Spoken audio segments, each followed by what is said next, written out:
So yeah, yes. So definitely, I had to bring a little bit of Amanda out in, because I am from Cali. I am from LA. So just kind of being around that. I mean, I was born in Virginia, but I was raised in LA, and just, kind of being around that. And, my family is, so just, it's kind of in our household in a way. I'm not but we are very, we're very respectful people. But when it comes out, it comes out. And Ronnie was pushed to that point that made her have to cuss. That it had to come out. So on a normal basis, she wouldn't do that. She's very I know that's right. Oh, you are beautiful inside and out. That's all I have to say. That was wonderful. I like Amanda. I know, right? I like Amanda. Yeah, man. I like how you said that because I go by Yaz most of the time. And like no one really knows that my government name is actually Yasmin. Like no one really knows that. But then I'm like, you don't want her to come out. She is not nice. She's hella mean, and she will get some free cable for months. Okay, like don't call that girl. No. Log in. Oh my gosh, I love that. No, I feel like everybody has their little inner person. No matter how sweet you are, everybody has a limit, because I feel like they just have it. It's just there. It's in there somewhere. Yes. Love that. Well, since we're talking about alter egos and hopping into character, no. I don't want to ask Ronnie this. I want to ask Amanda. This is the question. If you had to survive in Derry, this is a fun one. If you had to survive in Derry, would you do what Ronnie did, or what would Amanda do? You helping these kids, or? This is good. Honestly, I feel like Amanda would start out helping the kids because she's curious. Because I am a very curious person, and like if I care for somebody, because I did have care for these kids, and like why not, and it also revolved around my dad. The main reason was my father. That's true. And that was the only person that I had left. So when it comes in as Amanda, all I have is my mother. So I could really touch to that and really felt to that. And so when it comes to people that I love, and when you're the only person that I have in my life, I will fight the ends meet. So honestly, I feel like Amanda kind of would have done the same thing as Ronnie. I don't know if she would have stuck around as long as Ronnie. Probably would have got the heck out of Derry. I don't know. We would have. I don't know why we did not go after my dad as soon as. No, it's a lot of things we should have done, but yes. So yeah. I'll say it for her. She would have ran out that movie theater, bro. Ain't nobody sitting there trying to rescue them.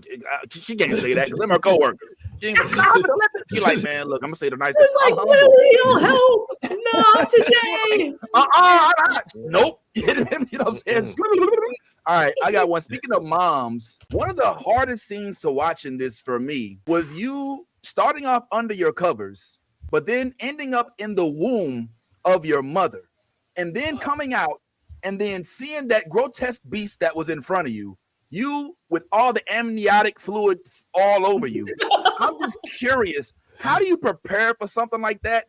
It was kind of gross. Did you have to like have any weird fluids on you? Was that experience like a little traumatizing? Like just talk to me about like how they prepare you for it. Were you anatomically prepared for like it's like a whole weird, like it throws you in so many different places, as a child. Like it really does. It really does. And with this being my first like horror project or like anything, and that was my like everybody had like their little scare scene and whatnot, but it was just after the actors and writer strike, so I was the first kid to come back, so I had a whole week to film, but it was also during finals and like during like Thanksgiving time, so it was so much going on like within my brain and like stress and just everything. And just preparing for that scene, I had to go through water training and like breathing training. So before we flew back out to Toronto, here in LA, we actually went to a pool and like did some breathing training and some swim training and practicing moving, because when you move, you lose oxygen and everything. So I had to be able to do that and be able to scream and do stuff and hold my breath underwater. Then when we got to Toronto, I continued that breathing training, like training and everything. And then they had like this goo. It was cold. It was gooey. It was just slimy. I don't even know how to explain it, but I wanted it off of me, and I had it on me for a week straight, 9 to 5, 9 to 5, and I'm just like, oh my goodness. So now I'm over here, and I had to eat with it on. That was another beer. It was, yeah, I had to eat with the slime on. I think I have like a photo or like a video with like a piece of rice because I was eating. No, terrible. So I'm just like, okay, that was that. But it was also so fun to experience because there were so many like stunts and like things. It was tiring, but it was really cool because the VFX and not the VFX because but the FSX and everything, like seeing it in person and just the umbilical cord and the slime, and it gave me so much to work off of. And also my mom, who played in the scene too, Miss Tanika, she gave me so much to work off of. My father, my grandmother, Miss BJ, and my dad, Stefan, they gave me so much to work off of. And just, being in the space with the crew that I was in, and Mr. Andy and Miss Barbara and Mr. Ben, which was my acting coach, making it such a comfortable environment. I was able to go to vulnerable places and be vulnerable and go to the places that I need to go to. And I was going through so much stress that like everything, like I don't even know. I was surprised by some of the things I did. I was like, oh my gosh, like I thought they sped up the crawling scene. They didn't even speed that up. I was like, oh my gosh, like I didn't even remember doing that. So just being able, like, I felt free is what I'm trying to say. It was just amazing. It was amazing. Sounds gross. Yeah. Anyway, but yeah, I'm glad you survived that process. Yazzie. Oh my gosh. So you have a phobia of being in small and tight spaces, right, Amanda? Yes, and also little holes too. Okay. So how is that with translating to having to be in the tunnels with trying to find Pennywise and hunting Pennywise? Yes. Okay, honestly, the tunnels wasn't as bad as I thought it was going to be.